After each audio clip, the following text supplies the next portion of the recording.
Breakfast with Bob. Hey, everybody.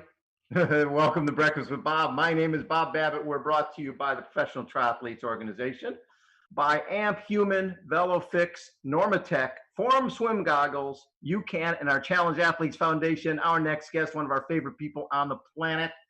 He was out there doing triathlons with Rudy Garcia Tolson back when he was about 7, 8 years old. He starred in Goonies. He starred in Rudy. I started in Lord of the Rings. Mr. Sean Astin joins us. How you doing, Sean? I'm doing great, man. You're bringing me back. You're bringing me back to Rudy. Rudy's a little guy. He's not a little guy anymore. He was like a beast. 8 years old when you did the Malibu Tri with him, I think. Yeah, those pictures are just such a treasure of us at that time. The Malibu Triathlon. It was a sprint triathlon, I guess, and Yep. He did the swim leg. Yep. He did the swim, and then what'd you do? Bike and run? Yeah, I think that's right. Right. I might have just read. I can't remember. I do remember you carried him out of the water. Well, no, I remember. Yes, of course. I remember carrying him out of the water, and it was like 10,000 yards from the water to where the bikes were. And, he was just a little kid, but, I was like, damn, Rudy, you need to go on a diet. Come on. What are we talking about? No, we also had a partner. The guy who brought me into it, Kurt Broadhag, was probably cycle. I probably just did the run, I'm guessing. Honestly can't remember. But yeah, he's such an inspiration. I mean, Rudy's, I'm so glad that he's grown up and just become, he's a man. I mean, he's a full-fledged, what is he, like 30 years old now or something? I mean, 31. Yeah, it's inappropriate. It's discourteous. It's discourteous of him to get as old as 31. So you're one of those guys who has always been giving back. I remember you running Boston Marathon for the Martin Richards family, and you're just one of those guys, right? Being with Rudy. And a lot of times people don't understand that the challenge athletes they need help, they need support. We got the foundation just sent out 3,921 grants totaling about $5.9 million. If you had a message to those grantees, the grant recipients, what would you tell them? Well, listen, I mean, I think everyone understands that challenged athletes need support. And I think everyone loves and is inspired by people, but that's not enough. You got to actually have the resources and the physical and emotional in the moment support through your training and getting there and all that. So the fact that the Challenge Athletes Foundation, is that what it's called? The Challenge Athletes? That's us. Yep. Challenge Athletes Foundation. Yeah. I mean, it's just incredible. And I know that the athletes are grateful. I know that that it means the world to them that you guys show them that support. And one of the great things about sports is it's a vehicle. It gives us something specific to focus on together. Never mind the fact that, when you're athletic, the odds of living longer are better. There are all sorts of, heart disease and all the kinds of things that, it's just good. It's critical. It's mission critical to human life to be active. And the fact that some people are like you and me are nutty enough to try and extend that beyond what is reasonable. And then you find these challenge athletes who do it. And frankly, I hope it doesn't sound disrespectful, because I don't mean it as disrespectful, but like, I know they can do that. Right. I absolutely know they can do that. I've seen it. I know the heart of the people that we're talking about. It's usually when people have extreme challenges, like the kind we're talking about, that their true character is given the ability to shine. And, human beings have extraordinary capacity. And the fact that these athletes and the people who surround them kind of get it, it's important. My father is 90 years old, and he just always talks about how people can talk, and, words are very inspirational. He's an actor, so he loves the power of words. But he said, monkey see, monkey do. That's what he's learned in 90 years of life on planet Earth, is that people will replicate the behavior that they see. So, when you have actual groundbreakers, people who are actually pathfinders. They're doing something that is extraordinary and that's different and that's unexpected of them. They're leading by example. And it's pretty hard, to be cynical when you know someone or you see a story about someone who's accomplishing their dream and pushing themselves and training is hard. Training is hard. You gotta have mental focus, the nutrition, all the things that go into it, the injuries that happen and everything else. When you see people who've done that, particularly challenged athletes, I know Wounded Warriors, I've done work with them, and lots of amputees and other people with different kinds of traumatic brain injuries and everything else. Like these are people who go out there and do stuff, get it done. So thank you guys, the Challenge Athlete Foundation, and thank on behalf of the athletes. Thank you. What do you think of that? Yeah. You are the best. Hey, speaking of being an athlete, were you a runner growing up, or did that come into your life later? I was 14 years old, I believe, when my friend across the street from me, the house across the street from me, Chris, he was really tall and skinny, and he was lazy. Even though he was a great basketball player, but he was lazy. I don't think he'd mind me saying that. Maybe he would. Okay, he wasn't lazy, but he didn't need to work as hard on the basketball court. But that was the most he, back and forth on the court. His stepfather was going to run a 10K and invited Chris to do the 10K. And Chris looked at him like, you don't get it. As these wheels don't go that far, Yeah. And so he asked me, do I want to do a 10K? And I didn't know if he was talking about money or gold, or I didn't know what a 10K was. So I started running long distance to train for it. I didn't really train that. I was like a week or two later. And we went down to LA to the Coliseum where Rayford Johnson had just lit the cauldron at the, in the Yes. 84 Olympics. Yeah. And we were going to finish up our 10K in the Coliseum. So my very first 10K, first of all, when you're 14, if you're physically in good health, it wasn't that hard. No big deal. Right, it wasn't that hard. It was what was hard was I pushed myself. I ran like an idiot. I was just flat out. It's like it took a mile before I realized it wasn't going to end anytime soon, and I should probably feather back a little. But when I came through that tunnel and I was there at the LA, the Olympic Stadium, the LA Coliseum, and people were handing out oranges and they put that medal around my neck and hooked.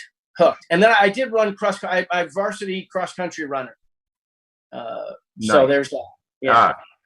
So then you go from that to eventually just getting into marathons. You run New York a number of times. You've run Boston, and making the transition from short distance, being a cross country guy in high school, and going 10Ks to doing the marathon. How tough was that? Well, I felt like a long distance runner. When we were training during high school for our meets, maybe once every 2 weeks, we'd do like a 7-miler or an 8-miler. And I was the 9th fastest on the team of 20. So pretty slow. Okay. Yeah. And the only reason I lettered was because number 8 got sick and number 7 got into a car accident the day before the last race. So I got to go on the last race, and that gave me my varsity letter. That race, by the way, was it was so bad. I came out at like a 5.5 minute split, for the first 1,000 yards, and then I was crawling, physically on the ground. Oh, you can't just go out with the front runners because you happen to step on that part of the line before the gun went off. So my point is just I felt like a long distance runner, even though I wasn't properly a long distance runner, and I had been fat. I had gotten fat, and I did a job, and the studio was like, "Listen, we're going to hire you, but we have to give you this trainer, and you got to work out with the trainer. You got to get a little bit fit. We don't want you kind of pudgy for this part." So I started doing it, and during the training, he said, "Hey, let's do the LA Marathon together." And I honestly, my memory is bad. I'm always forgetting everything. I'm an in the moment guy. Yeah. When he said that, I had this thought like, "Oh wait, anyone can do it." It was like the Olympics, right? You had to qualify. Well, yeah, I would watch it. I don't know. I didn't put it together. I watched growing up. I watched the triathlon in Kona. I watched the LA Marathon. I would sit, for 2 or 3 hours, and other people were wanting to do stuff. I'm like, no, I want to watch this. I loved watching marathons. I love the interplay between the front runners and just the way they talked about it. I don't know, the fact that it was going on streets that I go on, you know, like I've been on those streets and now those streets are closed and people are running on it. Like I just, and I kind of thought, you know, that it was a great idea. And we trained for it. We trained really hard for about 3.5 months. And it was this was 1998. And it's the best one I've ever done. I was 4:04.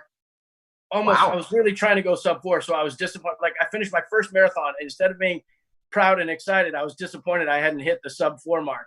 And I've been chasing that. Like the older and older, the farther and farther I get away from it. I need a telescope to see what 4 hours looks like. So over the years, Rudy and Goonies and Lord of the Rings, do you have a favorite? Do you relate back to those different films because they're all in different parts of your life? Oh, you say a favorite? I thought you were going to say a favorite marathon. I was like, oh my God. No. We'll go back to favorite in terms of all the films you've done. It seems like Goonies has had a resurgence over and over and over again. It just stays alive. People just love it. Yesterday, we were all gathered on a Zoom, all chit-chatting and reminiscing about it. And Josh Brolin said when anybody ever asks him that question, what's your favorite film? And he's done, you know, Oscar-worthy. He's like he's a wonderful star and actor. He always says Goonies, his first movie. That's always he says his favorite. And yeah, so of course I love Goonies, pirate ships, and the family feeling of just even being back on the phone, seeing everybody again. Yes. That was, you know, it just warms your heart. And I have that with a lot of the people I work with. I'm a passionate, loving guy. You know, when we get into an environment, you know, these experiences, particularly when you're professional, you start to learn that, you know, it ends. You do a movie, you're incredibly closer probably in that 3 or 4 months with the people you're working on than you are with most people in your life. It's a shared experience that's just very intimate and, you know, condensed and packed. And sometimes you're traveling and sometimes there's, you know, effects, cars blowing up. And I don't know, just things, it just is a unique, heightened experience. And then it comes to an end. And there's always a mourning period when they end. I just did one last year called No Good Nick. It was a kid's show on Netflix. And those kids were my kids, you know, and you know, Melissa Joan Hart, who played my wife, was like, she was my movie wife, my TV wife for that period of time, you know, and you just like, it hurts. So when you think about saying like, what's my favorite? I don't even know how to start answering it. You know, I like a lot of the ones that nobody's ever seen. Like what? Yeah. Those are some of my, you know, you put just as much heart and intention and focus and, you know, creativity and on every movie, and some of them make $1 billion and some of them nobody ever sees. So I sort of feel like it's my job to champion the ones that nobody ever sees. I'm trying to think if there's an athletic one. You know, I was thinking about when I was training for Ironman, I did a movie in Milwaukee. It was only a month, but it's where I actually had a bike shipped out to me, and I don't know, it had sort of been assembled in the box, but I put it together. It was not a pretty picture, but it was the first time I ever rode 100 miles. I did a 100-mile ride from Milwaukee to, I think, Port Washington and past Port Washington on Lake Michigan and back. I started it late. I started like 12:30 or 1, which was not the time to start. And I got back and it was like 8:30 or 9 o'clock at night. And, you know, my little light on the front of the bike, thank goodness I brought that. But anyhow, you know, so there's that. So I associate that training and that movie. Those are linked. I did a movie called, or a TV show, it was a 2-parter called The Color of Magic. And The Color of Magic, I just love it so much. And my character is so sweet. He's named Two Flower. It's a science fiction fantasy thing. And I was staying in Windsor, you know, where the Windsor Castle is, where the Duke and Duchess live and the Queen stays. And I was staying in an apartment around the corner from there. And they have a thing called the Long Walk. And the Long Walk, if you're at the castle, in the back of the castle, looking down kind of into their backyard, so to speak, there's a road, not a road, there's a path, like a 3-foot wide paved path that goes to the horizon. And on the far side of the horizon, there's a kind of a mountain up a little bit, and there's a huge Caesar on a horse, 3 stories tall. So I would 4 or 5 times a week, I would run, I think it would ended up being like 7 or 8 miles. And I remember, so when I think of how much I love that movie, the Color of Magic movie, you know, it's got dragons and wizards and assassins and, you know, fantastical things and humor and stuff. And I loved it. I loved being at Pinewood Studios. I love these runs that I would take, and the music I would listen to on those runs. You could play any one of those songs, and I know what every crack in the road looks like during those songs, you know? So, and I have that for 100 shows. Wow. So when you think back it's been 2015, you did Ironman World Championship. Matt Dixon coached you, and you came over a 2.4 mile swim, 112 mile bike ride, 26.2 mile run, trying to squeeze in your training among all your acting days.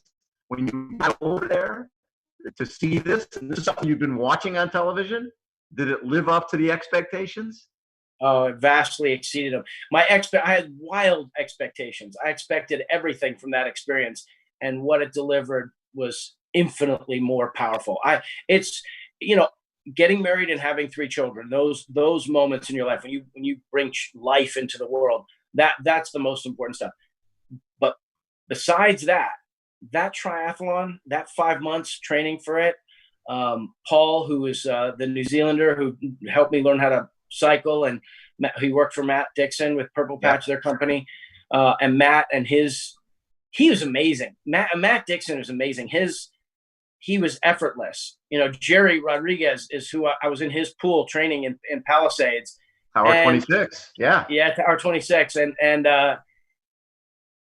you know, he tried to be optimistic. You know, he's one of the greats, you know, and he trains these people. And I think he looked at me and it was like, okay, there are these people who just want to do a triathlon. And particularly, you know, it's not just actors, but, you know, people with certain personality types, big personality types. You know, they see something and they want to do it and they go do it. And in some way, I think a lot of times people don't really appreciate the amount of work that goes into it for the elites and for the folks, and they don't necessarily understand, like, you're a historian. You're like you know, you're like one of those biblical scribes who can tell you about Ironman. And yeah. So like, but but he was willing. Matt asked him to look after me, and he, you know, I was terrible. I'm a terrible swimmer, and wanted to get out in the ocean, but terrified and like unable to like literally get through the water to where the, you know, to the where you swim. I was just standing in the breakwater getting crashed on, and you know, but when he sent me congratulations, like he sent me an email saying congratulations when it was over. I mean, it was like, you know, it's like when you do something that earns your parents' respect. Right. You know, and he never said, what he said was, I'm not saying you can't do this. Like you're not going to be able to accomplish doing this event in the limited amount of time that you have to train for it. But he was like, honestly, it's highly unlikely. You know, it was his vibe. That was his vibe. He was like, all right, you know. So I was out there, and he, you know, he only said a few things to me, you know, but what was more impactful, I mean, what he said was critical to understand, but it was the way he carried himself as a coach and as like the repository of the Ironman ethic and the endurance athlete ethic, and wanting to be a part of that. I wanted to be a part of that. And so, and just everything, like, hold on, wait, I know this is, wait, hold on, let me see if I can turn this around for a second. Can I turn it? Yeah, here we go. Okay, so I'm in my little office here. Treadmill, yeah. Yeah, treadmill, but my wife got me that. Can you see what it is? Yeah, that's the Ironman. That's the swim. Yeah, that's right down there in Kailua Bay. Yes, it is. And I look at that when I'm on the treadmill. I look at that all the time, and I look at these things. I have like, well, there's my wife and kids. That's most important. But, you know, here's looking at the bikes, like previewing the bikes. and the run. Like, and there's my number, 143, which my brother told me means I love you. And then, you know, you've got these little guys. Let's see, where is he? You see it there. Anyhow, so my point is, I'll turn it back around now. That's so cool, Sean. I love that. Well, it's honestly, it's just one of the most, my I don't know if you can call it philosophy, but I'm just very aware on like a profoundly spiritual level what it means to interact with the natural world. And long distance running in particular, and cycling and swimming, they put you in a, you know, it's just a very special time and a very special place. And to be a part, like, I want to live on that island, on the big island. I want to live there. I mean, I literally, that volcanic rock, there's something, a resonance in those, just that dirt and those rocks. It just feels like magical. It feels magical. And I feel like I set a goal that was a massive goal. I had tons of help. My wife and children were incredibly supportive. They don't like it. They don't want me to do more of them. Like, I want to go to New Zealand. I was scheduled actually to go to New Zealand this year. How cool would that be after Lord of the Rings, to be racing? Well, volcanoes, you know, the Lord of the Rings volcano at the end of the movie is a really important thing. So the volcanic, there's just something about that. And you know, next year I'm going to be 50. So I'm setting the goal to do it when I'm on my 50. But they kind of don't want me to. They're like, Dad, you don't even realize how hard, like, what you looked like while you're doing it. Like, it wasn't pretty. It wasn't fun. And to me, like, all I remember is that it was fun, and not fun like roller coaster, but that sense of achievement is its own drug. And I just, you know, marinated in it. So you know, I have a lot of affinity with you and everyone else, but what can I say? My mind is with everyone during this, like, incredible time that we're all in. It's hard. My girls all have asthma. Yes. So I'm not going out and running outside. I'm not cycling outside. I'm in my indoor mode. Absolutely. And so it's good and it's important to do. But I mean, I just really look forward to those first steps, those first, what are likely to be quite sluggish and pained steps. What was that feeling like after you grew up, you watched this thing on television, you've been training for it for months, to come across that finish line on a drive with Mike Riley calling you an Ironman? Is there a better feeling in the world? He said it twice. He said it twice. I was like, because I don't even think I heard it the first time. You know, Matt Dixon at the house, the Purple Patch house, the night before, when he was getting all of his athletes, you know, they were kind of going over the game plan. Right. And I was like, you know, the little mascot, you know. Here's all the pros, and there's Sean at the kids' table. There's Sean, you know, he would say something, blah, blah, blah, and this is what you want to do. And then he would turn and look at me, and they'd all look at me, and he would go like, unless, for you, Sean. Yeah. But he said the most important thing, he said, more important than hydration and fueling, and more important than, you know, all the different tactics and strategies that they talked about, and just the practical things of, like, you know, this lane and that thing and the top transition and all that kind of stuff. He goes, more important than any of that, he goes, when you're sitting in the water in that pre-dawn moment and tiki torches are going and your family is standing cheering for you and you're treading water waiting, he goes, you take a moment, you really take it in, what got you, everything in your life that got you to this moment. You take stock of everything that brought you to this moment. And he said, and when you cross the finish line, you look over your shoulder and you look back. You're not just looking back to the finish line, the chute. You're looking back through that last mile. You're looking back through, you know, the you know, half marathon. You're looking back to the bike. You're looking back to the swim. You're looking back through your entire life until the earliest memories you have. And it's all everything you've done has brought you to this moment on the other side of the finish line. And he said, and you hold that. And it's like, you know, it's sacred. It's sacred. There's no other way to, it's sacred. Love it. Sean, thank you for taking time, man. It's my It's pleasure, been way too long. It's been way Right. too long. Every time I have you on, every time we chat, I learn more and more about you. You're Hey, very. I got my Don Ho shirt there for See, you. look at us. We're like kindred spirits. We might need to do our. Oh, so you mentioned beforehand. Is it okay to talk about that Disney show that you're hoping to Disney Plus show? Well, probably not. I probably shouldn't Okay. because first of all, I don't even know if it's going to get made. But they've never even made an announcement yet, so I should probably be cool about that. But I will say Yes. that I expect that I can come back on your show if I'm able to get myself in shape to do Ironman New Zealand next, whatever it is, March or something. So Yes. Well, we might have to join you.